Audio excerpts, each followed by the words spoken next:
when you go in and you're thinking everything's going to be good on a walkthrough and you're like, holy crap, this is totally wrong. And at Matt's standpoint, I'll let him go into the details of this, but I don't think, what could they do at this point? Well, that's the thing. They couldn't do anything. They said, oh, well, we've checked with the fire marshal and, the outlet was going to be over here, but we needed I think they needed clearance. And so because of the overhang, they didn't have enough clearance. And my client was like, wait, so you knew about this and other people have run into the issue? Because when you're settling, like each floor settles floor by floor and the floors are the same floor plan and they each had this island switch. So they knew about the problem and they didn't even tell us about the problem. That's amazing. It was ridiculous.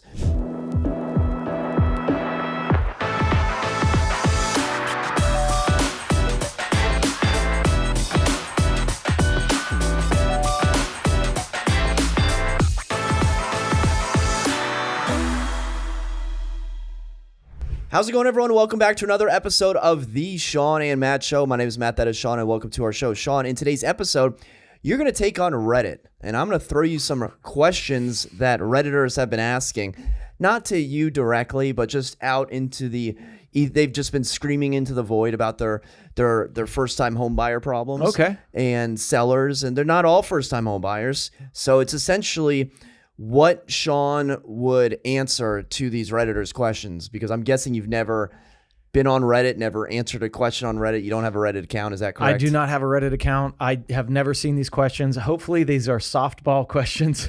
Some of them are, and some of them are a little more in-depth, okay. But I think they're all questions that you, the viewer, if you're looking to buy, if you're looking to sell, may be thinking yourself at one point. Maybe you've had one of these questions before. And then we're also going to get into in or out, whether Shawn battles in or out on 3 houses across the United States. Okay. So first, why don't you hit the subscribe button, hit the thumbs up button if you like, what you're seeing, what you're listening to.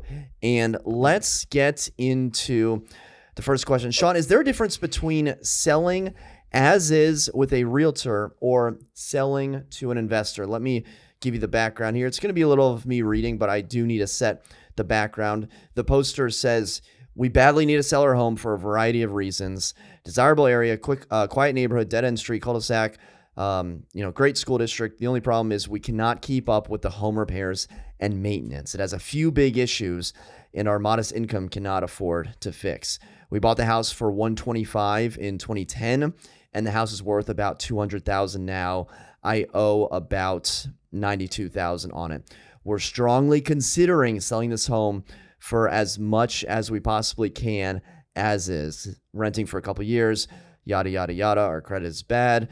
So my question is, what's the best route in selling both somewhat quickly and for a decent return? Last year, I talked to a few local realtors and they all told me I need to put thousands of dollars into fixing up a few things to make the house more presentable. None of them seem interested in helping me sell as is. Surprise. Is there a difference between finding the perfect realtor who can help me sell as is versus finding an investor and hoping I get top dollar? Well, that's a really in-depth question. To be honest, I don't sell a ton of as-is properties because you tend to want to maximize values. And anytime you're selling something as is, you're immediately giving it a negative connotation. And so I tend to say, listen, do we want to sell this in as-is condition? In most of those situations, you will get low-ball offers. And the amount of money that you're going to get based on those as-is condition is a lot less than you would had you not done it that way. Now, maybe you just don't sell it as is and disclose the problems that are in the home, right? I mean, why would you put it out there as an as-is property when there could be only a few smaller things, or maybe they're big to you, but maybe they're not big to somebody else? So be careful on giving it the stigma right away as an as-is property, because everybody thinks, wow, well, what the heck is wrong with it, right? Maybe disclose in the listing, hey, this is, we are selling these items as is, or this is what's wrong with the property, and this is why we're selling it at this price. But giving it a whole as-is feel, I think is pulling the value down. Do you think they get more money selling as is to the open market rather than having one investor come in? That's the difference. If you want maximum dollar, you typically are going to sell it on the market. Now you have to weigh your realtor fees and everything else in with this. But when I've seen, if you just go to one of these investors, there's big investors out there. There's iBuyers that are they still out there, Matt? I mean, have they all gone away? But the iBuyers or the large investors, they will undercut you big time. And it's not like 5%. It's like 20%. And then what they do is then they say, oh, we'll give you cash, but we still want to do our home inspection. We still want to do an inspection for our information. And you're going to get undercut even more. So if you're trying to maximize dollar, which it sounds like most people always are, right? They don't want to just give the house away. I think the better route is always to hit the market. You're always going to get the best dollar, the best contract by hitting the market. And I'll give you an example of this. Last year, like I said, I don't sell a ton of as-is properties, but we sold a property down in Old Town last year, and it was a gut job. And we considered doing all the work ourselves. We were going to just do all the work. We were going to spend thousands and thousands of dollars.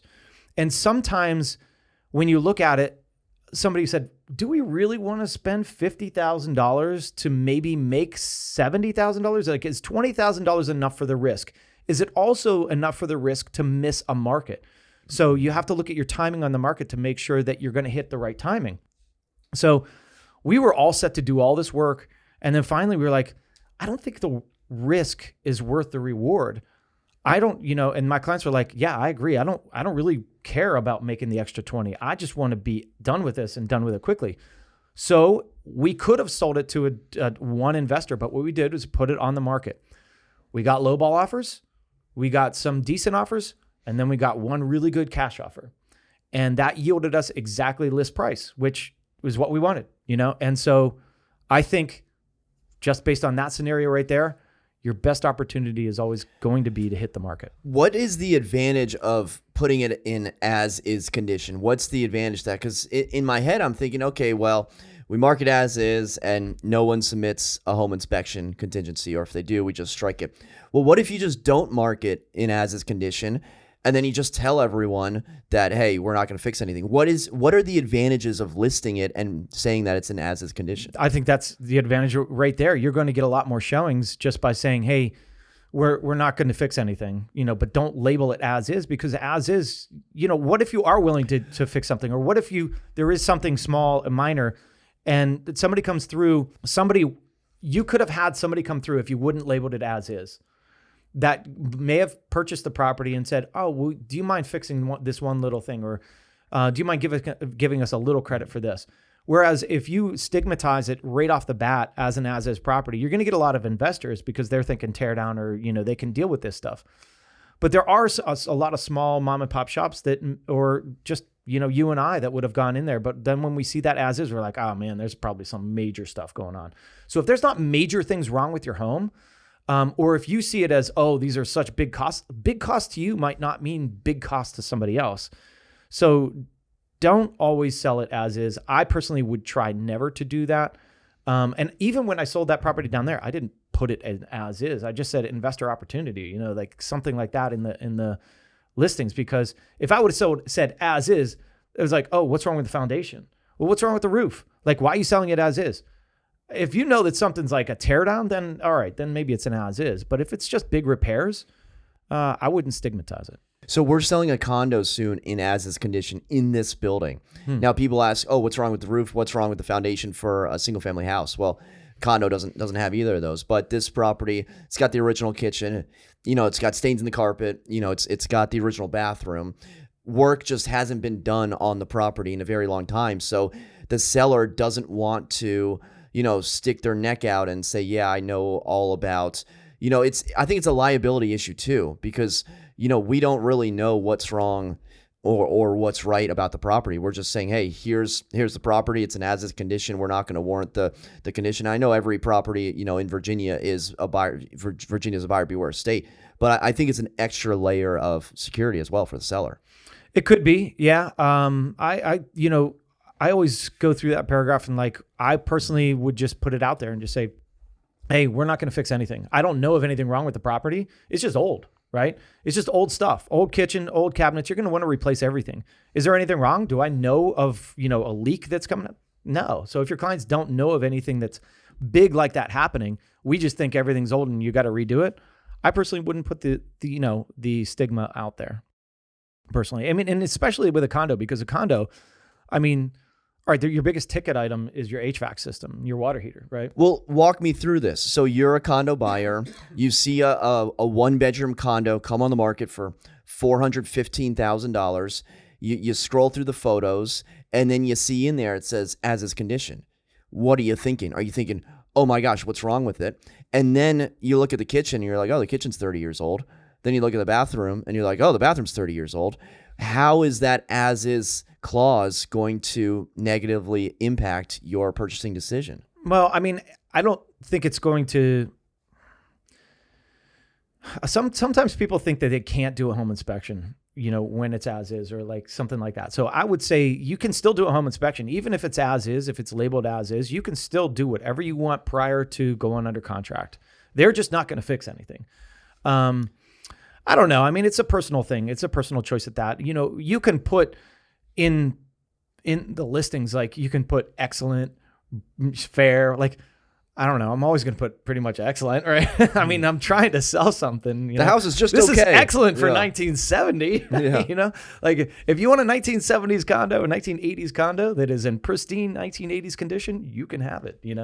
I don't know. I'm against the as is clause. I think you can tell them later, we are not going to fix anything. I strongly encourage you to put an as is condition clause in there.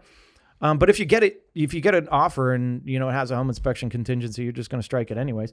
I think getting offers and more offers is better than getting, one. For a condo like this, I don't think there's a downside of selling it as is. Cool. We'll see what happens. All right, next question. Builder framed the wrong floor plan. We're building a 4-bedroom house with a big production builder and signed off on a particular floor plan option for an upstairs bedroom number 3. We selected the option where bedroom number 3 includes a sitting room. The alternative is a quote-unquote lifestyle room in between bedroom 3 and 4, where bedroom 3 would be the same size as bedroom 4. We signed off on this floor plan in our sales agreement along with the sales agent. We also signed off on this floor plan at the design center. Imagine our surprise when we went to the pre-drywall meeting and they framed the wrong floor plan with the lifestyle room. We live out of town, so we were not able to visit the home prior to this. The construction manager is now saying that our closing will be pushed out almost 2 months due to the error.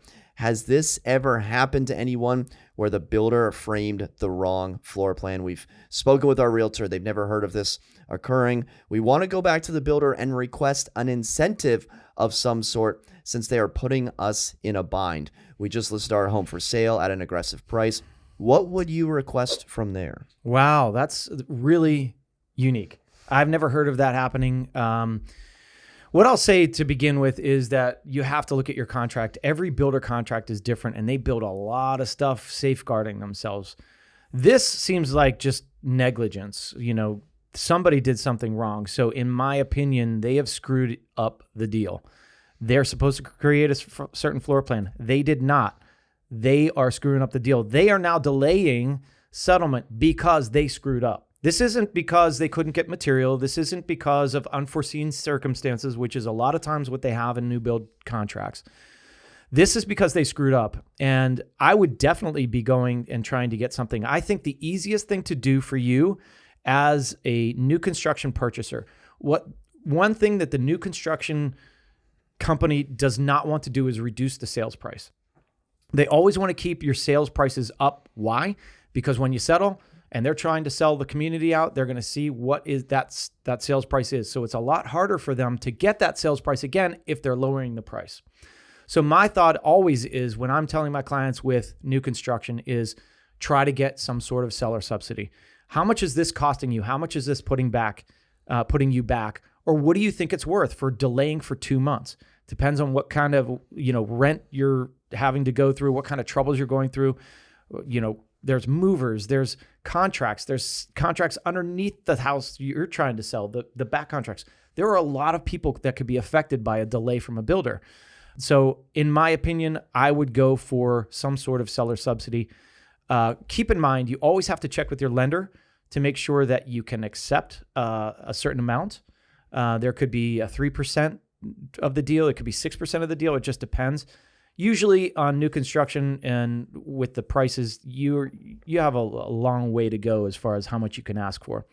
But I would go, a couple thousand, 5, 7, depends on what your $1,000, depends on what your losses are and what kind of hell they're putting you through. I'd go higher. Here's why. This person says they've never heard of it. I have. You know why I've heard of it? Because it happened to my client last year. This very same thing. New construction, Old Town, big builder. Oh, there's such a good builder in Old Town.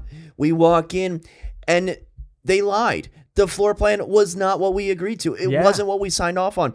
The kitchen island was rotated 180 degrees without telling us. So now the overhang where you put your nice bistro bar setup is now in the only hallway to access the living room area, and no one told us anything. Could you imagine my client's surprise when he walked in there? That's hell. And you know what? The thing is, when you're going in, were you going to settlement this day, or was it like it was pretty close to settlement where you want things were close. Your tension to rise. I mean, this is it, right? When you go in and you're thinking everything's going to be good on a walkthrough, and you're like, holy crap, this is totally wrong. And at Matt's standpoint, I'll let him go into the details of this, but I don't think, what could they do at this point? Well, that's the thing. They couldn't do anything. They said, oh, well, we've checked with the fire marshal and, the outlet was going to be over here, but we needed I think they needed clearance. And so because of the overhang, they didn't have enough clearance. And my client was like, wait, so you knew about this and other people have run into the issue? Because when you're settling, like each floor settles floor by floor and the floors are the same floor plan and they each had this island switched. So they knew about the problem and they didn't even tell us about the problem. That's amazing. It was ridiculous. So then we asked for, I think, $10,000. It may have even been higher, but $10,000.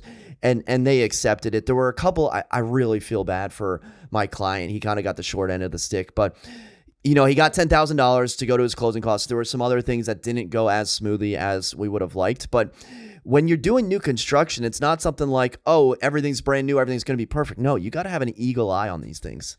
That's crazy. And the thing is with that, it's like, all right, now you're put in this predicament. And again, you have to look at your contract. But it seems like they had a floor plan drawn, and then all of a sudden the fire marshal or somebody said, or county said, hey, you can't have it like this. You have to change this. So if there's a change order like that, you have to notify the people and let them know and sign off on this. I wonder in that contract, I didn't look at it, but I wonder if there was some sort of clause in there that said, hey, if county regulations or whatever changes, then we can automatically do this. But seems like you got some money for it, so they were in the wrong. They literally changed the floor plan without telling us. That's insane. Do you think if we never caught it, they just wouldn't have said anything? They knew about it the whole time. Yeah, they were trying to squeak it past you. That's crazy. Wow. And you know what? I guarantee you there's some people that are like, oh, I thought this, okay, it looks fine, and they didn't get any money. So at least you represented your clients correctly and said, wait a second, this is wrong. We need to be compensated, or you need to change this. And and by that, they've already done the hardwood floors, they're butting up against this island. So if they change it, they're ripping everything out. And you know what? Sometimes if that's the builder's fault, you have to change it to our specs or we're out. But could you imagine, you're thinking you're going to be moving into your home the next week, and now you're saying, oh, well, is this guy really going to back out? He has to move in the next week. We got him, right? But that's the problem with moving in, from house to house, is that there can be unforeseen circumstances like this that you're like, wait a second, I'm buying something now that I didn't agree to, but I kind of feel forced into it, And so what's the compensation there now? That's a really difficult one. And that's, again, it doesn't happen all that often, but Matt has real life experiences with that. It's crazy.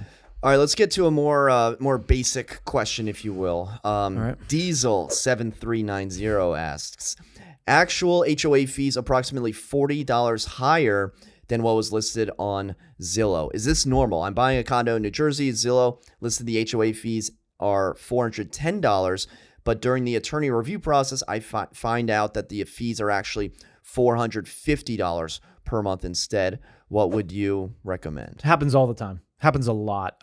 We are putting information into the listings based on what we're given. And we don't have, a lot of times we don't have the HOA or condo documents to really spell out what the actual costs are. So we are asking client, hey client, what do you pay for your HOA dues? And also those things can go up at any time.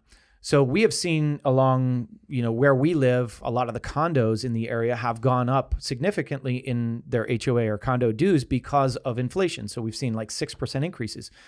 So you might be quoted something, and the property might be on the market for a while, and those condo dues change. So it's up to your client to say, hey, we got to change these things. But plenty of times does this happen. And the thing is, when you're entering things, this safeguards us.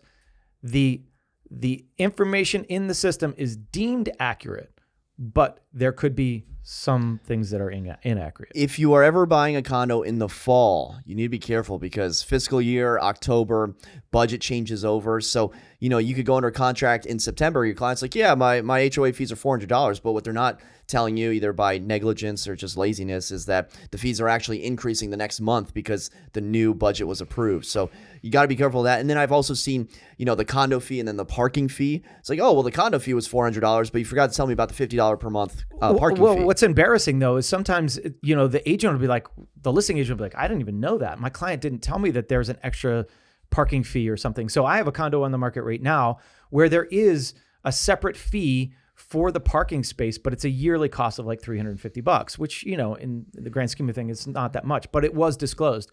There's another thing that a lot of times comes up in condos that would be they'll increase their reserves for every person that purchases in the building.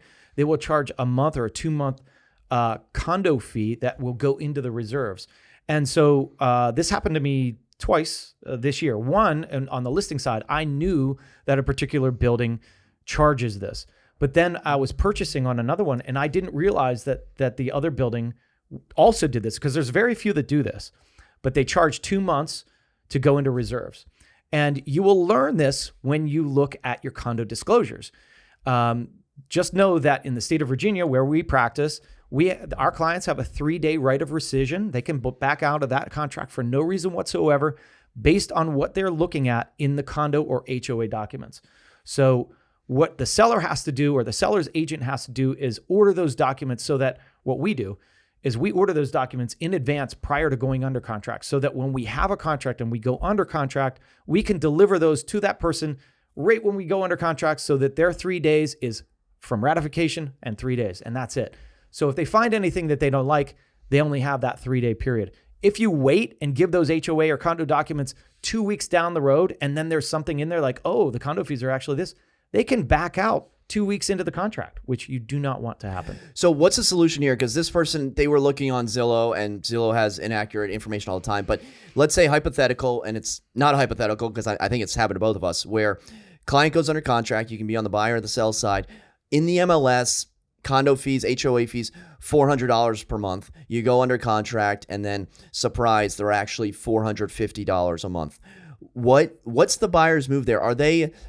Do they have to suck it up? Are they going to say, hey, you falsely advertise this, you need to, pay me some sort of money? What happens there? Yeah, you can do whatever you want. You can negotiate after you're under contract based on that. All right, it's $50 a month. I feel like, you should at least cover that for 2 years. Like now I'm out $50 a month, which could be pretty significant to some people. So, what is 50? What is that? Well, $600 a year, on principle, right? You're just lying. Yeah. Whether it's lying or whether it's, misrepresented, or maybe they just didn't know. Right. But if that's the case, yeah, I've definitely had to negotiate after the fact for buyers and sellers because of this. And basically we say, all right, well, we'll credit you, or we want to credit for 2 years of the difference. And so we'll get $1,200, something like that. So there's always a way to combat that and make people feel more comfortable and be like, hey, honestly, I didn't even know that they were that high. I'm basing it on what my checking count says every month. And, that's the way it goes. Shawn, let's do one more question before we get to in or out. Okay. By the way, if you're liking this format, be sure to hit the thumbs up button and subscribe if you haven't already. Shawn, Frankenbeans, number 2. Frankenbeans. Frankenbeans. Right. What is that from? I don't know. The Office. Oh, okay. Think my agent talked us into listing price too low. This one's a doozy, and there's lots of numbers, so I'll try to do it as concisely as possible. Originally, when I met the realtor, he said our home should be listed around $750,000 and showed us some comps. I disagreed, I being the seller. Others were 30. Other comps were 30 to 50K higher, acknowledging a low volume, low inventory market. Next time I meet with them, he said 760, a little bit higher, while I disagreed. While not, direct comp, some houses were selling in the 829 range. Fast forward, we list for 789, higher than he wanted to, but lower than we think we can get. 2 days after our open house, we're sitting with 2 offers at $820,000. First one ended up backing out, and he mismanaged the second one, who was extremely serious but walked away due to the lack of communication with the first, which had jumped up to 830. So now you have 0 offers. Now another open house, and we have a 790 offer. We want at least 805 to meet us halfway between the 2 offers we had 10 days ago. Agent disagrees. Are we wrong in thinking the house should have been priced higher all along? Another house down the street, which is considerably smaller, has an open house this week and is listed for $799. What if they get offers at or above list price? They'd sell higher than our current can't miss offer. Our agent said we were incredibly lucky to get the offers we did, and now we should take the $791 because it's $1K over the listing price, and that's rare. I'm thinking luck is overrated, and market forces, lack of inventory, and low listing price led to 2 $820,000, 820K offers, which is closer to our actual value. Going by his advice, he'd have listed at 760, and we should jump at a 770 offer because anything over asking is rare. I'm afraid we have an agent just looking to get his commission and run. You could have that. There's plenty of them out there. There's a lot of good real estate agents, but there's, what I'll say is pricing is tough. Pricing is very hard. It's one of the hardest things that we do. And typically what I tell my clients is, listen, here's where I think it should be priced. You live in this home. You know this neighborhood better than I do because you live here. You live here. There's nothing better than knowing where you live and living in this house and knowing what you've done to it and how you've cared for it and blah, blah, blah. One thing that sellers typically do is overinstate what they think their house is worth. It happens all the time. But I always say when I'm listing a property, doesn't matter if it's high, low, you have to be comfortable with the fact that if we get this amount, you're happy with it. All right. We might price it a little low of what we think the value is. But keep in mind, markets change quickly. And, spring to fall to whatever, it's always going to change. And, what you thought you could have gotten in the spring might be totally different from the fall. So I would say, make sure that you, seller, are comfortable getting this price. If you are, that's what we're going to sign the agreement for. If you're not, let me know. We can try your price. But just know that if you're not getting that in the first 2 weeks, you're not getting your price. We need to come down to reality. So the fact that you chose to sign an agreement at X price, you have to be happy with that. You made the choice. You signed the agreement. Do not sign an agreement if you don't feel comfortable with that agreement. If you feel in your gut that, dang, we're pricing it too low, don't sign it. Tell them, hey, I want to sign it here. And that's what we feel comfortable with. The tough thing is there's price point breaks, right?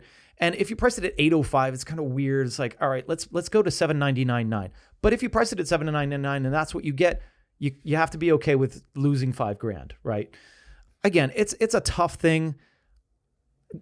You can't blame your realtor every time and say, oh, he thought this, he thought that. I mean, it's a tough thing to price. You have to take on some responsibility yourself and say, I should have, I wish I would have. And I've been in this circumstance many times where I lost deals because I was honest with people. I was honest with you about your price. Your prices should be here. They go with a real estate agent that says, no, you should be priced way up here, So it can happen in the reverse. Then they don't sell and it comes back to right exactly where I sold it. And that's where it sells. And I'm like, I told you, But I'll preface it with listing pricing is very difficult and it takes time. And I think that when I go into a property, I'm not necessarily giving them an exact price. I think that's foolish. You should say, hey, listen, I've done some research on this, but this is the first time that I'm actually walking through this property. There are a lot of differences to this property now that I'm in here, and so it's going to take some time to really nail down this price. If you were priced at $790, first weekend, you get 2 offers at $820.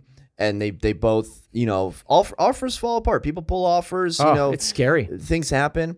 And then you get another offer at list price. Are you saying, you know what, let's hold off, I think we can still get 820? Or are you saying, listen, we had our shot, and 820 is probably not going to be out there after the first weekend, so we need to kind of work with this offer that we do have? Yeah, that's a really unique situation. It doesn't happen all that often.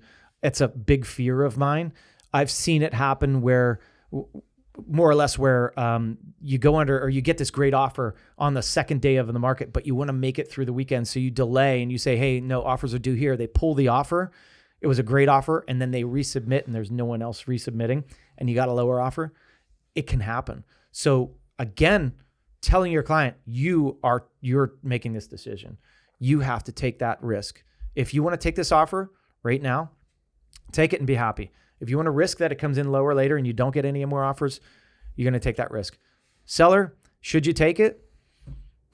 How do you feel about 790? If you don't feel good about it, then you don't have to take it. But what are you going to do? Raise the price in the MLS because you got an offer at 820 that didn't work? Was that the true value? I don't know. It's hard. That's a tough one. Yeah, I think not being comfortable from the get-go is the lesson here. That's the lesson. If you're not comfortable with the listing price, don't tell sign us. Tell us. And there's plenty of times where I've priced things higher, and I was right. There's plenty of times when I priced things a little bit lower, and we got an amazing price after that. I mean, it was crazy markets 2 years ago, last year. So you never know. All right, let's move into in or out, whether Shawn Battle's in or out on 3 properties across the United States. Shawn, from the Rob Report. This wave-shaped house is the star of Malibu's Coastline. It can be yours for $49.5 million. So Malibu Wave-shaped home, built by an architect, Harry Gessner, and his son, Zen Gessner. How's that for a name? Zen is the first Gessner. name. If you're an architect, I think you have to name your son Zen. Yeah. So the father sketched the plans for the property while out on his surfboard. He wanted the house to have the look of a giant wave at the very peak of its strength. If you're surfing or on a boat fishing, you look back at the shore and you'd see a really organic design that looked like a wave approaching the ocean. Shawn, $49.5 million, 6-bed, 8-bath, 6,400 square feet, built in 1963. Are you in or out on the Malibu Wave House? Wow. Looking at these pictures, okay. What I will say is, do I really care for the wave look? No, but man, this thing is built very well. I mean, you want to talk about on the beach and beach erosion. That thing is like, that pillar is going right in there, Listen, you're the Wave House. You got to be first in line, at the beach. You're where the waves break almost. Name says it all. Matt, I've got the money. I think this is pretty cool. The great thing about it has these decks that go out over the beach. You're basically in the water. This Wave House is like on the waves almost. I think I'm a player at this. I'm going to buy it. You're a player. Yeah.